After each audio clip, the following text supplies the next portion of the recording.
بناوی خوای گەورەی میهرەبان ملیارەها ملیار حەمد و سەنا و سپاس و ستایش بۆ ذاتی پاچی ئەڵڵا کە خاوەنی هەموو ناز و نەعمەتەکانە. درود و سەڵات و سەلام برژێ بەسەر گیانی پاچی پێشەوامان، نوری چاو تاجی سەرمان محەممەد المستەفا صلی الله عليه وسلم، و لەسەر یار و یاوەرانی و لەسەر شوێن کەوتوانی تا ڕۆژی دوایی. سەلام عەلەیکم وەڕەحمەت الله وبەرەکاتوه. پێشەکی لە باتی دکتۆر سلێمانی بە خێراتنێکی گەرمی هەموو خوشک و برایانم دەکەم. یا ڕەبی بەخێر بێن سەر هەردوو چاوانم. تاوان ئەم ژیارە ماڵی هەموو کەسێکە،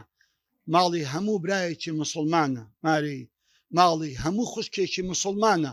ماڵی هەموو گەنج و لاوێکە کە بیەوێ بەڕاستی خزمەتێکی ژین و دینی ئەو خەڵکەی بکە. ئێمە ماڵمان کرایتەوە و دەرکەمان کرایتەوە بۆ هەر کەسێک بیەوێ بەڕاستی ئەو گەنج و لاوانەمان خزمەت بکاتن و ئەو نیشتیمانەمان خزمەت بکاتن. خۆشەویستانم، ئەو برا بەڕێزانەی کە کاکە هۆشمەند و ئەو برا عەزیز و خوشکانەی کە لە دەورە و پشتی یەکتر خڕ بووینەوە، بەڕاستی من لە نێزیکەوە ئاگادارم کە خۆی گەورە دەست بە تەمەنیانەوە بگری، زۆر چاڵاکانە، زۆر بە هیممەت بەرزانە، زۆر بە ڕێک و پێکانە بەڕاستی توانیتیان کۆناغێکی باش ببڕن بۆ خزمەتکردنی خۆیان و گەنج و لاوانی ئەم وڵاتەمان. و بەڕاستی لێرەوەش دەستخۆشێکی گەرم لە هەموم ئەو مامۆستایانە دەکەم کە خۆنەویستانە و بەبێ مقابل بەڕاستی هاتوون دەرسووانیان بەو گەنجانە گوتووە و ئەزر و پاداشەکەشیان لە خوا داوا دەکەم کە ئینشاءڵڵا خوا بە مهرەبانی و فەزل و کەڕەمی خۆی پاداشیان بداتەوە. ئازیزانی من، معیاری چاک و خراپی هەر ئۆمەتێک گەنجەکانە. ئەگەر ئەتوو هەر ئۆمەتێک تەقیم کەی بۆی بزانی ئایا مستەوای ئەو میلەتە، مستەوای ڕۆشنبیری، مستەوای عەقڵی، مستەوای علمی، مستەوای سەقافی،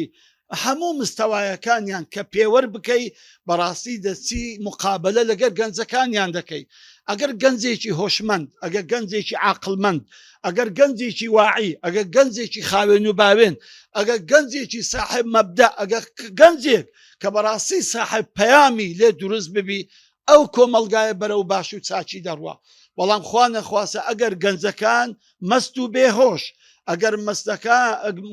گەنجەکان کەلەیەکی بۆش، ئەگەر گەنجەکان بێ هەدەف و ئامان زەسوورانەوە، بەڕاستی نیشانێ ئەوەیە کە ئەو میلەتە دەستی لێ بشۆ بەرەو وێران و کاولی دەڕواتن. بۆیە کاتێکە دژمنانی ئەم دینە دێن ئیش لەسەر گەنجان دەکەن، دەزانن کە معیاری پێشکەوتنی ئەو ئۆمەتە گەنجە. ئەگەر گەنجیان فاسید کرد بەڕاستی دەتوانن بڕبڕەی پشتی ئەو ئۆمەتە فاسیدکەن. زا بۆیە ئێمە وەکو ژیان لە خوای بەزیاد بێ، ئەمە بەشێکە لەو لقانەی کە بە چاوی خۆتان دەبین. ئەلحەمدوللا لە 25 شوێن وەکو هەولێر بەو شێوە ئێمە ئیحتیمام بە گەنج دەدەین و لە هەموو بوارەکان، هەم لە بواری علمیدا، هەم لە بواری دینداریدا، هەم لە بواری ئەخلاقیدا کە بەڕاستی ئێمە لەگەڵیانین و پێ بە پێ لەگەڵیان ماندوو دەبین بە ئومێدی ئەوەی کە ئەم کووردە خێر لە خۆ نەدیوە، ئەم کووردە بەدبەخت و شێواوە بتوانین گەنجانێکی لێ پەیدا بێ بەڕاستی خزمەتی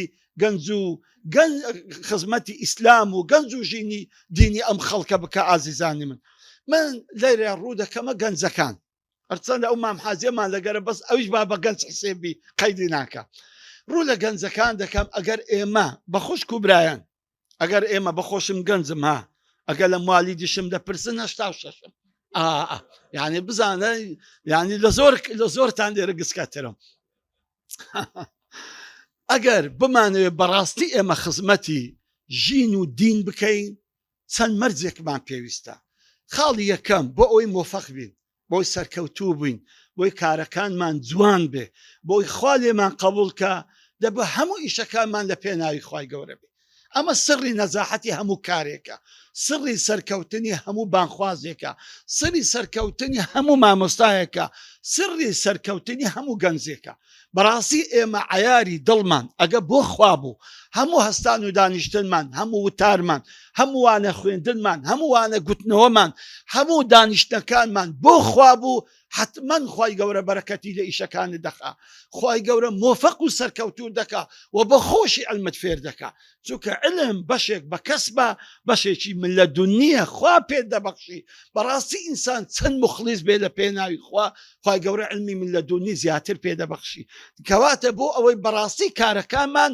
نەبینە سەپانی پوشێ بەیانی بە خەزاڵەتی و ڕوڕەشەری خوای گەورە پێمان نەڵێ فلان کەس درۆت کرد ئەتوو بۆ من نەهاتی بۆ من خزمەتی منت نەکرد خزمەتی دینەکەت نەکرد لە پێناوی من دەرس نەدەخوێن لە پێناوی من وتارت نەدەدا بۆی تووشی ئەو مەوقیفە ناخۆشە نەبین بەڕاستی پێویستە لە هەموو ئیشێکمان نیەتی خۆمان ساف بکەن یەک لە پیاوە ساڵحەکان مەجموعە برادێک چوو بنە لایەن گوتمان قوربان فلان کەس مردیە با بچینە نوێژی لەسەر بکەین و بیناشین و ئەو ئەزرەمان لە قیز نەچی تیڕاوەستن هەتا ماڵی دەچم و دێمەوە ئەوانش ئینتیزاریان کرد کابرا چۆ ماڵی و هاتەوە گوتی با بڕۆن تەمەشایان کرد گوتیان قوربان نەقاتت گۆڕی نە پێراوت گۆڕی نەکراوت گۆڕی ئەوە لۆ ئەوەندە چووی پێچوو هاتیەوە گوتی چوم نیەتی خۆم ساف کرد ئەوزا بەگەر ئێوە کەتم چونکە ئەگەر لەگەر ڕەنگۆ بەهات بام بەبێ نیەت داهاتم و هیچ ئیشێکیش بەبێ نیەت پاداشی نابیتن دا بۆیە بەڕاستی لە هەموو ئێشێکدا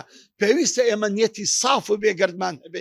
نیەتیش لە کاردا لە سێ شوێنانە پێش کارەکە لە ناو کارەکە پاش کارەکە پێش کارەکە دەبی نیەتت بۆ خوا یەکلاکەیتەوە ئەمەم ئیشە لە پێناوی خوای گەورە دەکەم و لە ناو ئیشەکەش لە ئاگا لێبی نیەتت نەگۆڕێ کاتێک کە خۆت دیت و قبولیەکە لە پێساوی خەڵکی هەیە و بڕک پێگەیشتی یەکسەر لێت بشێوێ و ئەو نیەتت فاسد ببێ لە پاش کارەکەش ئەگەر خوای گەورە وەی کرد ئیشەکە سەرکەوتوو بوو نەجاحەتت هێنا ئینجا زیاتر بچەمێەوە بەرامبەر خوای و سوپاسی بکە و نیەتەکە زیاتر پاک و بێگەرتر بکە خاڵی دووەم خۆشەویستانم گەنجانی بەڕێز ئێمە تازە بیدایەتی علممانە تازە لایتێکی بچووکمان لە دەستگرتووە و شت دەبینین و پێشە خۆمان دەبینین نابی غڕور بمان بگرێ نابی چار پێنج وەرەقەت خوێند و چار پێنج مامۆستا دەرسیان پێدای ئیتر وە بزانێ عەزرەتی تەفتازانی و لێ بوویتەوە لە هەموو شتێک دەزانی ئەمەوە نییە تو بدایەتی علم تەئست و لە بەحرێک یەک دڵۆپت بەبەرکەوتووە یەک دڵۆپ دێکەواتە ئەو بەحری علمیش وەکو ئاوی سوور وایە وەکو ئاوی بەحر وایە چەندی بخۆی زیاتر تێنوو دەبی چەندی ئاوی بەحر بخۆی تێنیەتی ناشی علمیش وایە بەڕاستی چەند بچیتە ناو علم چەند بچیتە ناو عمقی بەحری علم قەت ئەتو تێر نابی بەڵکو زیاتر و زیاتر ئیشتیاقی ئەوە دەبی کە علم و زانست فێر ببی دەڵێن یەک لە عالمە گەورەکان کە ئیمامی یوسفە دەڵێن کە یەک لە عالمەکان و تەلەبەی ئیمام ئەبوو حەنیفە بووە دەفەرمی پێش ئەوەی بمری یەک لە تەلەبەکانی دەژێرتەوە دەرێت چوومەکنی لەسەر مردنێ بوو ئەرێ گوتی کوڕم مەسئلەک هەیە پێم خۆشە لەگەرت باسکەم ئەم گوتم یا ئیمام هەی بە قوربانی ئەو چاوت بم چ وەختی مەسئلەیە ئەخات و وەڵڵاهی عارض شەڕە و هەموو کەس و کاری لە حەوشەی ئینتیزار دەکەن ئیمام بمری زوو بیشێرنەوە ئەخە وەڵڵاهی ئەوە مەسئلە نەوتی ڕاوەستە کوڕم با مەسئلەکەی بڵێم گوتی فەرموو گوتی ئەو کەسەی دەسی تەواف دەکاتن سواری ئەسبی باشترە یان بە پێیان باشترە تم سواری ئەسبی گوتی غەڵەتت کرد تم بە پێیان گوتی غەڵەتت کرد تم ئەدی چیان قوربان گوتی ئەگەر دوعا ناکە هەر تەواف دەکا سواری ئەسب باشترە ئەمما ئەگەر دوعا دەکا و ڕادەوەستیتن بە پێیان باشترە تی وەڵڵاهی زۆرم پێ سەیر بوو گوتی ئەخە کوڕەکەم دەزانی بۆ ئینسان کە دە خزمەت خوای دەکە بە علمەوە بە خزمەتی خوای گەورە بکە نەک بە مەسئلەیە کە بە جەهلەوە بە خزمەت خوای گەورە بکەیت کەمیش دەستم ماس کرد و چوومە دەرێ گەیشت بە حەوشەی خوای گەورە ڕوحی هەرچێشا وەفاتی کرد ئازیزانم بزانە لە ئاخر لەحزەی ژیانیان خەریکی علم بوونە جا بۆیە بەڕاستی نسحەتان دەکەم یەکەم جار بەخۆم اینجا ئێوە کە لە مەودوا خەریکی زیاتر علم بین خاصەتەن ئەو علمەی کە بەشەریەت پێویستی پێیەتی کە گەنج و لاوەکان پێویستیان پێیەتی کە کۆمەڵگای کوردەواری خۆمان پێویستی پێیەتی ئەمە زۆر گرینگە ئازانم بەڕاستی هەر گەنجێک فقی واقعی نەبێ نازانی قسەی واقعی بکە بەڵکو قسەکانی لە بەینی سطورە لە کتاب و لە پەرەزەردەکانە بەڕاستی ئەم پەرەزەردانە کتابی مبارەکن بەڵام بە مەرجێک بیکەیە واقع بیکەیە دەرمانێک ساڕێژی برینی ئەو ئۆمەتەی پێ بکەیت جا ئازیزانم بەڕاستی پێویستمان بە علمە پێویستمان بەردەوام ئێمە خەریکی ئەوە بین کە علم بخوێنن عیبی تێدانە بڕۆن عێقەی مامۆستایەکان بگرن بڕۆن لە خزمەتیان دانیشن بڕۆن لە چۆک دانیشن بۆ ئەوەی فێرە علم بن ئیمامی ئەحمەدی کوڕی حەنبەل ڕەزا و ڕەحمەتی خوای لێبێ ئەفەرمی دوو جاران لە بۆ تەڵەبی علم لە ماڵی چوومە دەرێ جاری یەکەم 16 ساڵم پێچوو جاری دووەم 20 ساڵم پێچوو. سبحان الله ئەوە تەڵەبی علمە ئازیزانم، نەک ئێت و 4 سەعاتان بخینیوە بزانە بووی علامەی زەمانە شتێوانێک ئەزەم دەبی بە ساڵ ئەتوو بە چۆک دانیشی لە خزمەت مامۆستایەکان ئینجا فێر دەبی. علمیش وایە هەموو ژیانی خۆتی دەدەیتێ ئەو جزء لە علم و معرفەتی خۆی پێشکەش دەکا، دەبی هەموو ژیانی خۆت بدەیتە علم. ئینجا دەتوانی بەڕاستی تۆ کەسێکی قبول کرا و زانا و دانا و حەکیمە لێ دەربچی. خاڵی سێم ئەویش ئەوەیە هەر گەنجێک وەختی بە فێرۆدا قەت دروست نابیتن. گەنجێک کە قەدری وەختی خۆی نەزانی قەت دروست نابی، ئەو گەنجە دروست دەبی کە کاتی خۆی بە فێرۆ نەدا. ئەو گەنجە دروست دەبێ کە بەڕاستی ئاگای لە وەخت و کاتی خۆیتی. بزانە هەموو ئەوانەی کە بوونە عولەمای گەورە ئەو کەسانن کە ڕەزیلن بە وەختی خۆیان، کە ڕەزیلن بە کات و ساتی خۆیان، قەت یەک دەقەش لە عمری خۆیان نافەوتێن. گوتیانە عالیمەکی قوربان ڕاوەستە ئیشمان پێێتە، گوتی برە ڕۆژم لۆ ڕاگرن ئەوزە دەتوانم ئیشەکەتان لۆ جێبەجێکەم. تیان معنای چێوتی معنەیەوەم وەختم نییە، هەموو وەختم پڕ ئیشە، هەموو وەختم تەوزیع کردیا، لۆیە کاتم نیە لەگەیەوە دانیشم و سوعبەت و پێکەنین بکەم و بۆیە بڕۆن و ڕۆژم لۆ ڕاگرن هەتا لە تەمەن و لە کاتم نەڕوە ئینجا ئیشەکەتان بۆ دەکەم. سبحان الله. بەداخەوە ئێستا گەنجی ئێمە عمرێکی گەوهەری هەیە، بەڵام ئەو گەوهەرە هەموو بە قیزەتی. بۆیە ئەبوو عەتای ئەسکەندەری هەزار ڕەحمەتی خوای لێ یەک لە عارفانە معاصری ئیمامی ئەحمەدیشە. تەمان ئیمامی ئەحمەد ئەوەل جاری خۆشی نەدەویست، دەگۆ قسەی عەقلی دەکا، بەڵام دوایە لۆی بەدیارکە کورەمە چه عارفێکە، کورە قسەکانی زۆر لە ڕەوحانیەتێکی زۆر پاکەوە دەردەسی. لۆیە ناویان لە قسەکانی نایە الحیکەم العەتائیە کە ئیمامی ڕەحمەتی خوای لێبی مامۆستا محەممەد ڕەمەضان بوتی لە 5 بەرێک شەرحی کردووە، شەرحی زۆر لەسەر حیکەمی عەتائیەی، بەڵام جوانترین شەرح بەڕاستی شەرحەکەی ئیمامی بوتیە ڕەحمەتی خوای لێبی خوا بە شەهیدی قبول بکە. یەک لە قسە جوانەکانی دەفەرمی بەڕاستی متەئەسرم بەو خەڵکەی کە ئەو وەختە و ئەو تەمەنە جوانەی لە فیڕۆ دەدا، خۆزی خوای گەورە ئەمنی وەلێ بکربای بەم توانێت تەمەنەکانیان لێ بستینم، تەمەنەکانیان لێ بکڕم، لۆی من ئەو تەمەنە فەراغەی وانە ئیسیفادەم لێ کردبایە. تەمەشە تەمەنی خۆی بەس نەبوو، کات و ساتی خۆی بەشی نەکردیە، پێویستی بە وەخت و تەمەنی عالەمش بۆ کە بکردەوە بۆی خۆی پێ گەورەتر بکە. ئازیزانم دەرەجەی تو لە قیامەت بە ئیستیغلالکردنی وەختەکانتە لە خێر و خێرات. چەندە ڕەزیل بی وەختی بە وەقت ئەوەندە لە قیامەت بەرز دەبی، چەند سەخیبی بە وەقتت ئەوەندە لە قیامەت بچووک دەبی. جا ئاگاتان لە وەختی خۆتان بێ. کتێبەکی ئەوەی محەممەد ئەوەی عەبدولفەتاح ئەبوو غودە هەیە، شێخ عەبدولفەتاح ئەبوو غودە عالمێکی سووریە، هەزار ڕەحمەتی خوا لێ بکە، یەک لە عالمە بەرزەکانە. کتێبێکی ئەکرایتە کوردیش قیمەت الزەمن عند العولەما. دەبی هەموو گەنجێک ئەو کتێبێ بخینتەوە، هەموو گەنجێک بەڕاستی ئەو کتێبێ بخینتەوە، ئینجا هەست پێ دەکەی کە ئێمە چەند تەرخەمین لە کات و سات و تەمەنی خۆماندا. ئازیزانم گەنجێک هاتە لام ڕەمەزان بوو، گوتی مامۆستا ئەو کتێبم بە هەدیە لۆ هینای. کتێبەکەی ئەوە دادەسم و ئەمیش تەمەشام کرد، کتێبەکە بە عەرەبی بوو، نووسرایە، ئەوە نەکو بزەبت عنوانەکەم ئەوها نەبی، بەڵام مەفهومی عنوانەکەی ئەوە بوو چۆن قورئان لە ساڵێک لەبەر دەکەی، چۆن قورئانی پیرۆز لە ساڵێک لەبەر دەکەی. تی مامۆستا پار ڕەمەزانی دەسم پێ کرد، ئەو سا ڕەمەزانی هەموم لەبەر کرد، کتێبەکەم لۆ توهینایە. سبحان الله. یەک گەنج کە توانی 1 ساڵ لە تەمەنی تەرخان بکە بۆ حافظی قورئان. تاوان حافظی قورئانیش معلومی جەنابتانە ڕۆژی قیامەتی خوا چی پێ دەفەرمی؟ دەفەرمی ئیقڕە وەرەتیل وەرتەقی، بخینە بە جوانیش بخینە بە سەریش کەوە، فەئینە مەکانوکە ئاخر ئایەتین تەقرەئوها، جێت ئاخر ئایەتەکە دەیخوینی. جا سبحان الله عولەما دەفەرمین دەرەجاتی بەهەشت بەقەد عەدەدی ئایەتی قورئانە، چەند بەسەر کەوی هەتا ئاخر دەرەجە بەسەر بکەوی بەقەدەر ئەو ئایەتانەی کە لەبەرتانە. حەیفە ئێوە خوا ئەو هەموو کات و ساتەی بۆ ئێوە ڕەخساندووە، ئەو هەموو ئیمکانیەتەی بۆ ئێوە ڕەخساندووە، ئێوە حافزی قورئان نەبن، ئێوە حافزی سونەن نەبن، ئێوە حافزی ئەو هەموو کتێبانە نەبن کە لە بن دەستاندایە. وەڵڵاهی ئێمە لەگە مامۆستای سەفەری زۆرمان کردووە بۆ وڵاتانی فەقیر و بەستە زمان، بەوەڵڵا ئەو زروفەی لەو کوردستانە هەیە، ئەو ئیمکانیەت و ئەو خزمەتەی بۆ گەنجان لەو کوردستانە هەیە لە عالەم نییە. بڕوا بکە لە مۆریتانیا، کە مامۆستا مۆریتانیای دیوە، ئێمە ئەفریقیامان دیوە، وەڵڵاهی ئەو خۆشیە و ئەو ڕێک و پێچێ و ئەو ئیمکانەتی بۆ ئێوە ڕەخساوە بۆ هیچ جەیەک نەڕەخساوە حیفەوە ئەو کات و ساتانە ئەو ڕێکخراوانە ئەو منهەجانە ئیستیقلال ناکەن بۆ ئەوەی خۆتان پێ بگەێنن. خاڵێکی تریش لە خزمەتتان باسی بکەم ئەویش ئەوەیە بەڕاستی ئێمە دەبیت جەرگ سۆز بین لە بۆ خەڵکی لە غەمی خەڵکدا بین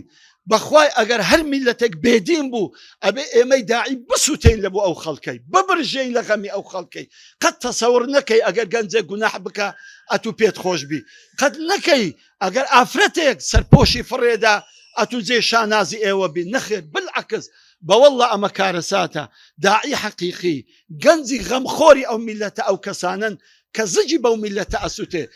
کە زەرگ سۆزی ئەو میلەتەیە ئاواتی هەموو پێغەمبەران ئەوە بووە خەڵک لە جەهەنەم نەجات دەن ئاواتی هەموو صالحین و مصلحین ئەوە بووە کە خەڵک لە غەزەبی خوای گەورە نەجات بدەن ئەوە پیشەی ئێمەیە کە خەڵک لە غەزەبی خوا لە تووڕەبوونی خوا لە خەشمی خوا لە جەهەنەمێ نەجات دەن ئەوە ئیشی ئێمەیە دەبیت بەڕاستی جەرگ سۆز بین کەسێکیش ئەگە بەدیار ئەو ئۆمەتەوە دانیشێ بەوەڵا دەبی بۆی بگریێ وەڵڵی کە بە ئیسکان دادێم ئەو هەموو گەنجە ئەبینم خەریکی خواردنەوەی نێرگەرەیە وەڵڵا جەرگم ژان دەکە دەڵم خۆزێ بمتوانێ باە یەکەی ئەوانە لە باوشێ کەم و دوو قسەی خۆشیان بۆ بکەم نەوەک ببینم عەتاڵ بەتاڵ دانیشتووە لە ئیسکان نێرگەلەی دەچێشی نازانم چێ کێشەی هەیە نازانم چ غەمێک دایگرتووە کە تووشی ئەو حاڵەتەی بووە خۆزە بمتوانی با غەمی و گەنجانە هەموو چارەسەر کەم مشکلەکانیان هەموو حەڵکەم هەموو پێداویستەکانیان بۆ جێبەجێکەم بۆی ئەم گەنجە تاقەیە ئەو گەنجە پڕ ئیمکانیەتە بەڕاستی ببێتە گەنجێکی فەعال نەوەک ببتە گەنجێک بێهۆش و مەست لە شوێناندا بنیشیتن یەک نمونەتان بۆ دەژێڕمەوە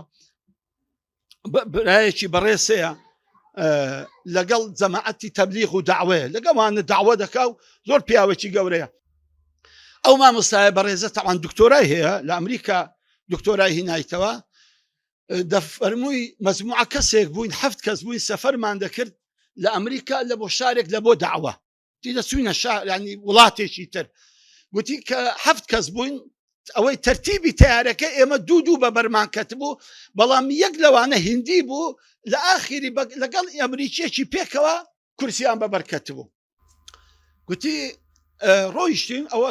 تیارەیەوە لە عاسمانی نیو سعاتە دەفری دیتمان ئەمریکیەکە هاتەکنەمەجا ئەوان عادەتی ئەوان یەک لیباس دەبەر دەکەن شمە کوردین و مندیلیان هەموو یەک وەکو یەکە سبحان الله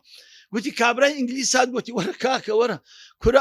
ئەو نەفرێنگۆ خۆی کوشت هەندی بگریێ وەرە بزانن چیتی وەڵامەش بشەوەش وتمان کورە دەبی سیلات بێ و هندیە بەسە زمانە ئەو هندیە لۆ داوای هاتە ئەمریکا لوغەتیش نازانن زە ئەوانە بەبێ ئەوەی لوغەتیش بزان دەستن داوای سبحان الله مێم گوتی چوم دەبێ هندی دەگریە چاوی سۆر بوویتەوە ئەوە فەرمێسک دێتە خوارد کاکە لۆ دەگریە چێن دەرت دێشی چ بووە گوتی وەڵڵا هیچ نەبووە لۆ ئەو ئەمریکیەی دەگریم تم لۆ ئەمریکیەی دەگریێ گوتی ئەو ئەمریکیە سەلیبی لەمەدا ئەو ئەمریکیە مەسیحیە دەزانم بمری خوا ئەو دینەی لێ قبول ناکاتە دەیباتە جەهەنەمێ ئەمیش نور و بەرەکەت و هیدایەتم پێیە بەڵام لوغەتی ئینگلیزی نازانم پێی بڵێم برێم کاکە ئەو دینێ ئەتوو لەسەری باتیلە وەڵڵا وەرە سەر ئەو دینەی من نور و بەرەکەتم پێ تا بە کافری نەمری خوا غەزەبە لێ نەگری لێ لە تاوی ئەوەی دەگریم وتی وەڵا ئەمەش بە ئینگلیزەکەمان گوت بە ئەمریکیەکەمان گوتمان کاکە وەڵاوە لۆ تو دەگری وتی کورە لۆ من دەگری ئەمە هیچم لێ نەکردە تی نا لۆ تو دەگرێت کە خوا دەتباتە جەهەنەمی کورە گوتی خوا لۆ دەمباتە جەهەنەمی ئەمن مەسیحیمە چم کردە وتی نا کاکە ئەوە لۆی لۆ تو دەگریێ وتی ئیزە دەستمان بە قسەی داوە کرد ئەو دە پێمان گوت کاکە آخر دینی محەممەد عليه سەڵات وسەلام خوا نردیتی خوارد لۆ بەشەری گوتی وەڵڵاهی نیو سعات دەستمان بە قسان کرد گوتی لە جێی خۆی هەستاوە گوتی ئەشهەدو ئەن لا إله إلا الله وأشهد أن محمد رسول الله جەرگ سۆزی هندیەکی بێزوبان خوا کردی ئەمریکیەک لە ناوەندی ئارد و ئاسمان خوا هیدایەتی بدە ئەمە جەرگ سۆزیە ئەمە هیمەتیە ئەمە غەم خواردنە بۆ خەڵکی بەوەڵڵا چەند ئێوە بە هیمەت بن ئاگری داوەتان لە ناو جەرگ و هەناوی هەبی ئەوەندە خوا خەڵک مسەخەر دەکات لە بۆ ئێوە کە قسە بکەن و نسحەتیان کەن و بزانن عادەتی دوعا دوایە ئەگە بە ڕۆژ داوە بکات لە بەرامبەر خەڵکی دەبی شەو نوێژ بکە و بگرێ و دوعایان لە بۆ بکە برێ خوایە من دوێنێ لەگە فلانی قسەم کرد خوشکێک دەڵێ خوایە من لەگە فلان خۆشە قسەم کردیا یا ڕەبی خوای قسەکانی منی لە دڵ جێر بکەی خوایە هیدایەتی بدەی خوایە بەیانی کە دەی بینمەوە دڵی نەرم بکەی بۆ ئەوەی ڕێی هیدایەت بگری ئەمە دڵسۆزیە لە بۆ دینی ئێمەدا جا بۆیە ئازیزانی من هەر ئەوەندە دەڵێم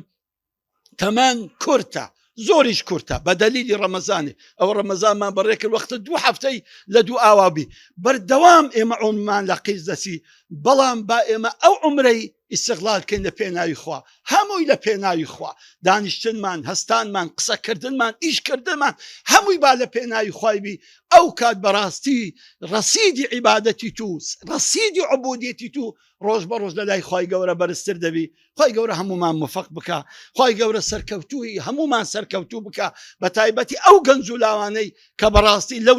دەورەدا بەشداریان کردووە خوای گەورە تەوفیقیان بدە خوای گەورە هیدایەتی هەمومان بدە و خەڵکیشمان بەدەست هیدایەت بدە خوایە بە حەقی ئیسمی عەزەمت بمان کە جوندیەک لە جوندیەکانی خۆت یا ڕەبی خودای بمان کە جوندیەکی پاچی بێگەردی خۆت